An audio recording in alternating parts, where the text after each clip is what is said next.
Então vamos para Atos 12, 5. Diz assim: Pedro, pois, estava guardado no cárcere. Agora, observe, mas havia oração incessante a Deus por parte da igreja a favor dele. Meus irmãos e irmãs, permita-me citar rapidamente todo o contexto desse texto aqui no capítulo 12. Herodes, ele havia decidido fazer dos apóstolos um espetáculo. Esse homem aqui, esse rei, ele era um megalomaníaco. Foi ele que mandou matar Tiago, ele mandou transpassar o apóstolo Tiago. E agora, sabe o que ele faz? Ele pega Pedro. Era a festa dos pães asmos. Ele queria fazer um agrado para os judeus, porque os judeus estavam rangendo os dentes para destruir a igreja. E agora esse homem, ele coloca Pedro no cárcere, e ele coloca uma guarda de 4 soldados. Pedro estava no meio de 4 soldados, numa fortaleza, e aqueles soldados se revezavam em grupos de 4, o tempo todo. Sabe o que aconteceu, irmãos? A igreja, olha o que diz, havia oração incessante pela igreja, a favor de Pedro. Porque para a igreja, a morte de Tiago foi um impacto muito grande. Você sabia, irmãos, que dos 12 apóstolos, Tiago era o homem de maior peso e envergadura espiritual naqueles primeiros anos da história da igreja. Então a igreja viu aquele homem que andou com o Senhor, aquele homem que esteve tão perto do Senhor, um dos mais maduros dos apóstolos. Ele agora é ceifado, ele é tirado de uma maneira cruel. Pedro era outro apóstolo tão amado pela igreja, tão importante naquela hora. Para a igreja seria um grande colapso perder esses 2 homens. Por mais que ela dependesse do Senhor, por mais que ela dependesse de Cristo, mas era uma igreja que estava crescendo. E havia perseguições por todos os lados. Sabe o que a igreja fez, irmãos? Ela intercedeu a Deus. Quando ela intercedeu, sabe o que aconteceu? Se você ler o capítulo 12, um anjo poderoso de Deus desceu.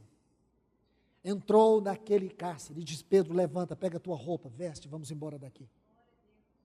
E a Bíblia diz que Pedro achou que estava tendo uma visão. E Pedro saiu, aqueles guardas não perceberam. A Bíblia diz que eles atravessaram aquela porta. Não me pergunte como, porque eu não sei te falar.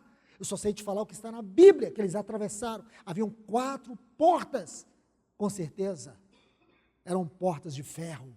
Eles atravessaram. Foi quando eles estavam fora da prisão, que aquele anjo deixou Pedro, e Pedro se deu conta que não era uma visão, era uma realidade. Quando Pedro chegou, a igreja estava orando. E uma criança foi lá e viu Pedro, e disse para os irmãos: irmãos, Pedro está aí na porta. Os irmãos tiveram dificuldade de crer que Pedro podia estar ali, porque ele estava extremamente guardado. Meus irmãos, o que pode fazer a oração congregacional? Irmãos, sabe por que hoje nós não estamos vendo anjos atuar no meio do povo de Deus, agir? É porque Deus não está vendo as nossas orações. O problema não é que nós não estamos vendo, é Deus que não está vendo. Porque nós somos tão esqueléticos na oração, nós somos tão fracos na oração. Anjos, irmãos, anjos, existem cadeias, miríades de anjos que são ministros ao nosso favor, a favor da igreja. E esses anjos, eles recebem ordem mediante a oração dos santos. Compreende isso? E nós estamos fazendo o quê, irmãos? Somos fortes em tudo, para organizar, mas não para agonizar em oração. Para construir qualquer coisa, fazemos. Mas somos tão fracos para orar coletivamente. Por isso, irmãos, que o bisturi do Senhor esteja passando na nossa vida corporativa hoje, mostrando essa terrível falha. Se você estudar, e eu quero te passar isso, se você estudar a palavra de Deus aqui no livro de Atos, você vai ver 5 vezes em que os anjos intervêm. 5 vezes.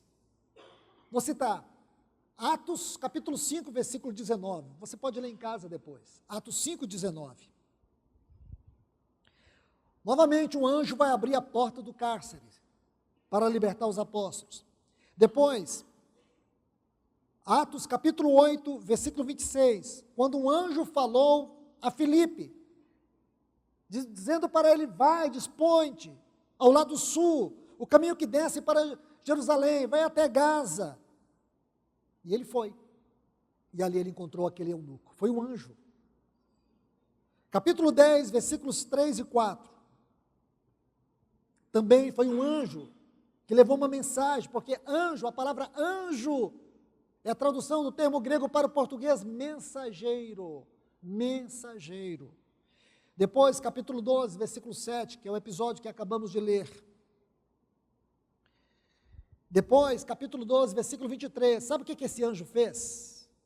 Vou contar para vocês, a parte final da história desse megalomaníaco Herodes. Aquele anjo que libertou Pedro, sabe o que ele fez? Ele foi lá e matou Herodes. Foi lá e matou Herodes. Está aí no capítulo 12 de Atos.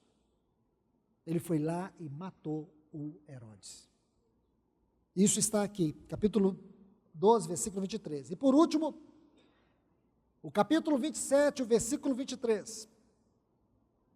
Naquele episódio do naufrágio, que Paulo estava com aqueles homens desesperados, sem saber o que fazer, não havia um plano B, estava tudo acabado. Mas Paulo, com convicção, ele levantou e disse, porque nessa mesma noite, o anjo de Deus, de quem eu sou e a quem eu sirvo, esteve comigo. Ele disse que nenhuma alma se perderá. Meus irmãos, então você precisa saber de uma coisa, não é anedota, não é historieta, é verdade, os anjos de Deus trabalham para o seu povo, mas os anjos de Deus não trabalham para uma igreja que não ora. Os anjos de Deus, eles não podem receber uma ordem de um povo que não liga os céus na terra e nem a terra nos céus.